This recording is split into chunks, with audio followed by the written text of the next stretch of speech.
In fact, the Islamic laws were introduced, why? So they make people's lives easy or difficult? Make people's lives easy. When women were inherited, and now they inherit, it's meant to make their lives easier.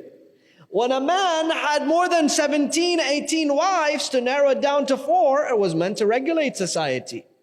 When people had slaves and they would abuse their slaves and they would, excuse me for saying this, do all sorts of things to their slaves, Islam came and said, you cannot do that. They have rights.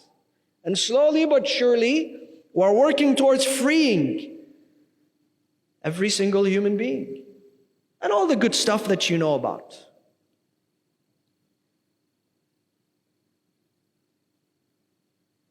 Islam came to make the life of people easy.